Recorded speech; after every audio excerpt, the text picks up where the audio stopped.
De volta com TV O Esporte, na semana passada, o Dia Internacional da Mulher foi celebrado ao redor do mundo. E aqui em Natal, mulheres com interesse em aprender técnicas de defesa pessoal participaram de uma aula de Krav Maga. Vamos ver? Única luta no mundo reconhecida como arte de defesa pessoal, o Krav Maga foi fundado por Aimee Lantenfeld, em Israel. A técnica, que em hebraico quer dizer combate corpo a corpo, foi trazida para o Brasil por Jacob Lantenstein, o mestre Kobe, e tem ganhado cada vez mais adeptos. Em Natal, o público feminino foi alvo de aulas promovidas pela Federação Sul-Americana de Krav Maga. Foi criado por Aimee Lantenfeld, que nasceu em 1910. Ele criou o Krav Maga para os grupos de defesa do Estado de Israel, que estava em construção. Ele, muito pequeno, vivenciou a Primeira Guerra Mundial.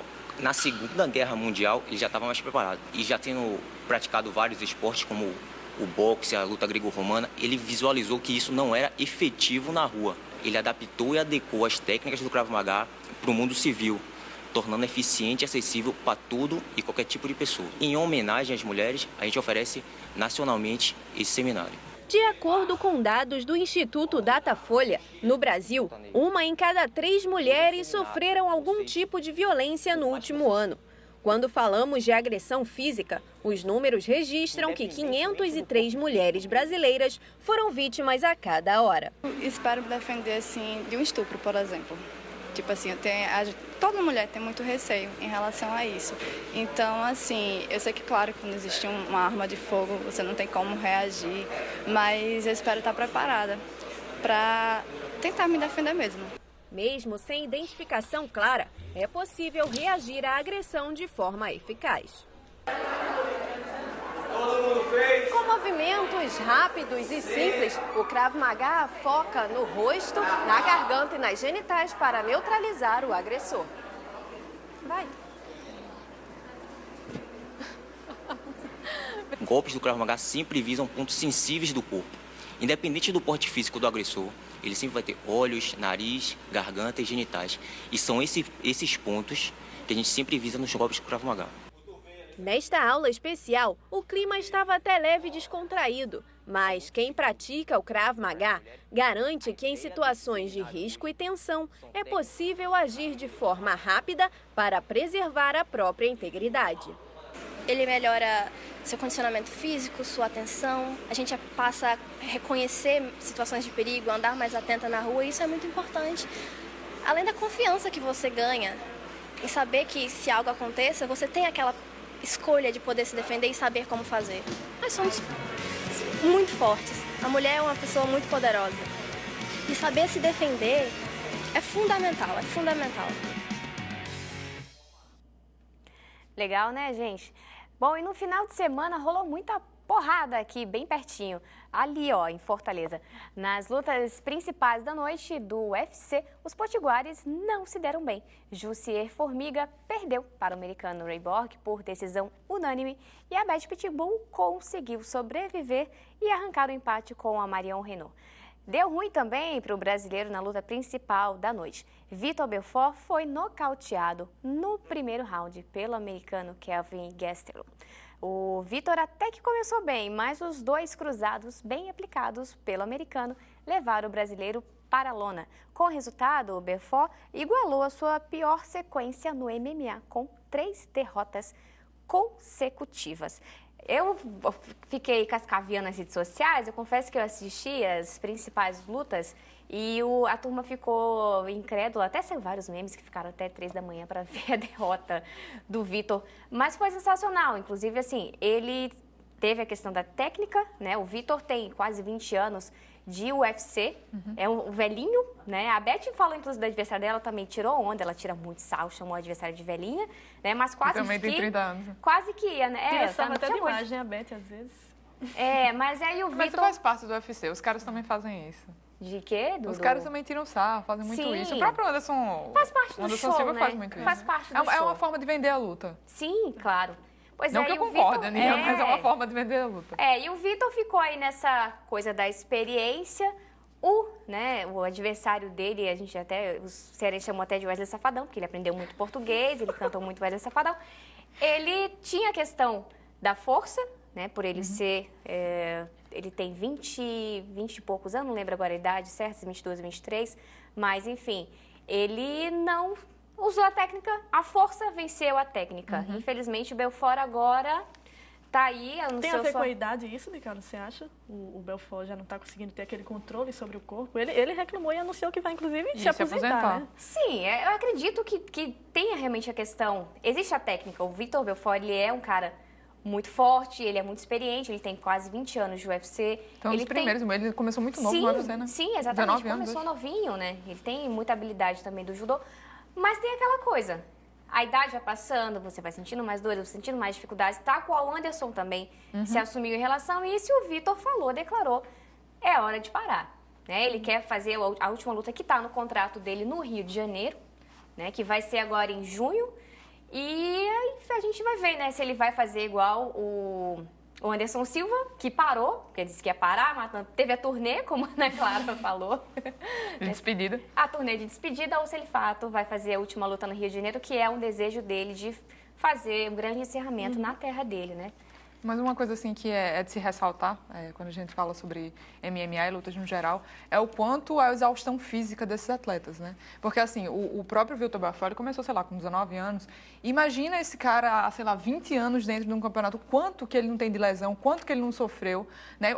Por mais que ele seja super bem preparado e tenha um psicológico muito bem preparado, porque esses lutadores são muito motivados para poder continuar lutando, você tem exaustão física. Sim, claro. E quando eles encerram a carreira, aí uma série de lesões, outras elas vão aparecer, que não são de cunho físico, né? A gente tem um exemplo do próprio Muhammad Ali, boxeador, né? Que, enfim, teve mal de Parkinson e morreu com problemas em decorrência das pancadas que ele sofria na cabeça. Né? Assim, é algo a se falar porque esses lutadores de MMA eles lutam muito, né? É uma coisa que eu particularmente acho que o Dana White ele poderia reduzir a quantidade de lutas que tem. Por exemplo, o cara luta o quê? Ele luta uma luta no ano, mas para ele lutar uma luta no ano, ele já tem que ter uma carreira né? Sim. E uma histórica ali atrás. E os caras são muito exigidos. Tanto que você é elite, exatamente, assim, eles são muito exigidos. E assim, é algo a se pensar, né? A gente fala sobre a técnica, sobre o físico, mas o quanto que ele já não foi desgastado ao longo dessa carreira dele. Ele tem aproximadamente acredito que são 19 cirurgias que o Vitor Belfort tem. Nossa, muita coisa. Então, junta-se aí ao cansaço, né, natural que ele, né, a questão do físico, a idade, e é hora, segundo ele, de parar. A gente torce para que dê tudo certo, né? Que a gente consiga assistir algumas lutas aí da turnê de despedida. E que ele consiga lutar em boa forma, né? Porque assim, o ruim para o lutador é ele não conseguir lutar em boas condições. É verdade. Então, vamos em frente. Vamos mudar um pouquinho de modalidade. Vamos agora para o futebol e é uma polêmica também. Porque o Boa Esporte anunciou a contratação do goleiro Bruno, que deixou a cadeia no mês passado devido a um habeas corpus, que permitiu que ele aguarde em liberdade o resultado de um recurso, né, no processo que condenou a 22 anos e 3 meses de prisão pela morte da modelo Elisa Samúdio. Após essa contratação polêmica, o time de Varginha já perdeu 2 patrocinadores. Em nota oficial publicada ontem, assinada pelo presidente do clube, o Boa Esporte afirma que não foi responsável pela soltura e liberdade do atleta, mas que cumpre a legalidade dando trabalho a quem pretende se recuperar. É uma questão muito polêmica, né, que está dando, inclusive, muito burburinho, não só nas redes sociais, mas como na sociedade como um todo, porque a gente coloca de um lado a questão jurídica, a questão jurídica brasileira, né, que, enfim, a lei tem várias brechas na sua parte jurídica, e, de outro lado, tem a questão mesmo social, digamos assim, a comoção social de uma pessoa que estava no auge da carreira e mandou matar uma pessoa, né, que, enfim, poderia, talvez, na mentalidade dele, atrapalhar a carreira, atrapalhar o relacionamento pessoal. Acho que a gente precisa frisar que, sim, ele foi condenado, sim, ele é culpado. E, assim, para mim, soa como uma premiação ele voltar ao futebol depois de passar 7 anos na cadeia. Ele vendo a figura do goleiro Bruno na TV, o que eu vejo é uma pessoa extremamente fria, calculista, que planejou aí um crime horrível, um crime, assim, se tem uma palavra que pode descrever esse crime, é horrível. E, assim, em nenhum momento ele se mostrou arrependido por isso. Inclusive, ele deu uma declaração na semana passada que ele vai voltar ao futebol até porque nada vai trazer a Elisa Samúdio de volta, né? Isso só mostra que ele é um cara extremamente frio. Então, será que é uma ressocialização mesmo a volta dele ao futebol ou é só uma premiação para premiar as brechas que a justiça brasileira proporciona? O Bruno sempre se mostrou ser muito frio, né? Tanto nas competições que ele participava, ele tinha aquela coisa do ego, de ser o melhor, de ser o mais bem Seleção, preparado. né? Sempre foi uma... Exatamente. Então, isso acaba mostrando também um pouco a real, como ele é, segundo, na minha opinião, né? Mas eu acho que assim, a gente tem que separar o que foi o profissional Bruno e o que é a pessoa Bruno, né? Que a gente tem que separar. Ele foi um grande jogador, ele foi um grande goleiro, sim, ele foi. Mas eu considero ele um cara extremamente de alta periculosidade, né? Para você ressocializar dessa forma como querem que o seja. Não que eu seja contra a ressocialização, a gente não está falando sobre isso, né? não é isso. É que o caso do Bruno, em específico, é um caso à parte, né? Como é que um cara faz o que fez, né? Ok, o advogado dele muito bom, achou essa brecha na lei e, enfim, o STF não teve o que fazer, né? O Supremo Tribunal de Justiça não teve o que fazer, a não ser soltá-lo. Mas, assim, se fosse diretora do BOA, eu pensaria 2 vezes antes de contratar uma pessoa como essa. Óbvio que eles têm todo e total direito de contratar quem eles quiserem, inclusive o próprio goleiro Bruno. Mas eu, particularmente, acho que a repercussão que envolve todo o nome dele é uma coisa que não se chamaria uma coisa positiva. Tanto que eles conseguiram perder 2 patrocinadores aí. Agora, ele tem o direito dele de se ressocializar no sentido de trabalho, de procurar emprego? Tem, sim. Mas eu, particularmente falando, acho que concordo com a Ana Clara, acho que é uma premiação para um cara que fez o que fez, ele voltar assim ao futebol como se nada tivesse acontecido. Eu fico imaginando num jogo lá, que ele se destaque no BOA. Tem pessoas que torcem para esse time, tem pessoas que acompanham e vão ver lá aquele cara fazendo a defesa, vão ter ele como exemplo. Sim. Que exemplo é esse, né? É um caso bem delicado que a gente vai acompanhar aí, né? Tanto a questão jurídica quanto a questão dentro de campo. E nesse final de semana começou o Brasileirão.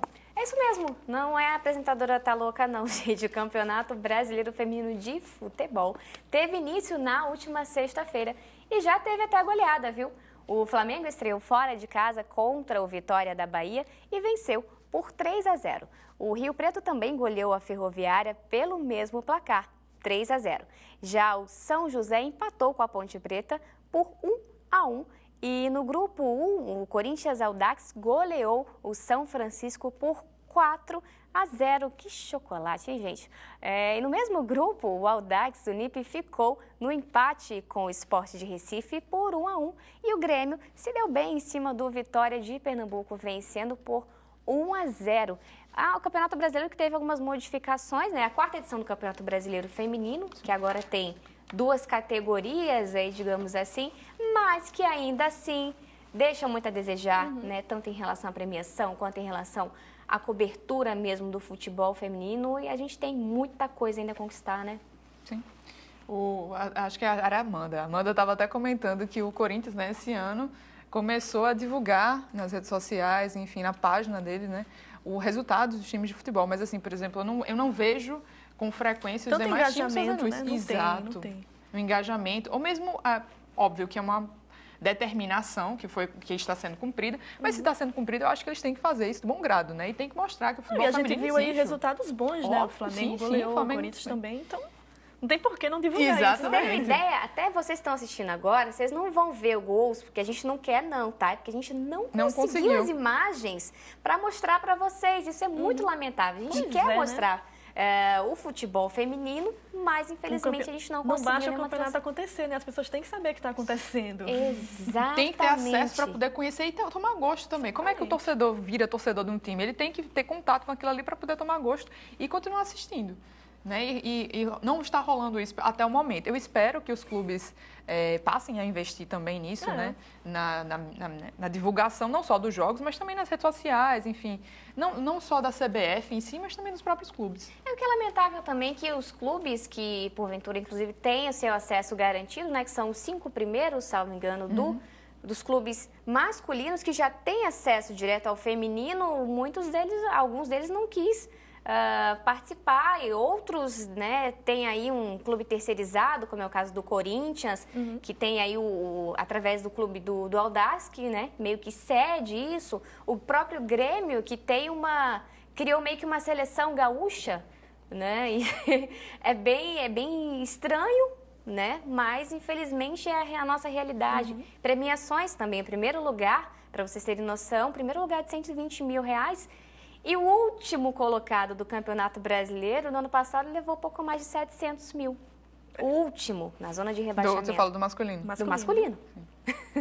É a disparidade, né? A disparidade é muito grande, mas aí a gente tem que lutar, a gente sabe né? que é uma coisa que vai demorar, né, para pegar e precisa do engajamento dos clubes. Falando em engajamento, Aninha, desculpa interromper, acho que você ia falar alguma coisa. Eu me lembro, porque senão eu vou esquecer. Eu me lembrei do lance das camisas do Cruzeiro. Sim, é verdade. Né? Uma ação bem bacana que eles fizeram agora no Dia da Mulher, se não me engano, foram jogar em Murici, contra o Murici, pelo Campeonato Mineiro. Que eles colocaram ali atrás da camisa alguns números e dados estatísticos sobre violência contra a mulher, né? É algo interessante se fazer e em pena que não foi tão divulgado porque estava competindo aí com bem o jogo obscuro, né? Estava competindo com Libertadores e tal. Mas foi uma ação interessante, né? Mas, sim, interessante que o Cruzeiro e outros times continuem fazendo também em jogos importantes também, né? Libertadores está aí, fica a ideia para os clubes, né? E que invistam também em futebol feminino. E que invistam em futebol feminino, né? Toda certeza, falou disso essas meninas, gente. E esta semana será encerrada a fase de oitavas de final da Champions League.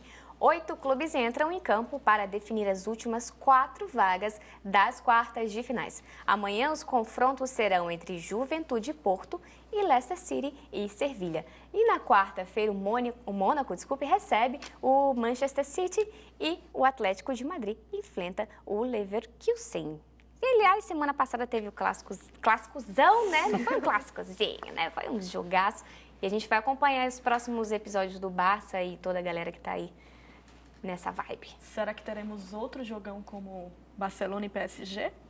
Não sei. O Mônaco e City foi um jogão, teve muitos gols o jogo de ida, né? Vamos ver se na volta... O Falcão também ressurgindo das cinzas, né? Não é verdade, né? Eu gostei de ver o Falcão e eu acho que o Mônaco tem muita chance de passar. Foi 5-3 lá, né? Em City, como dizem. Em Manchester.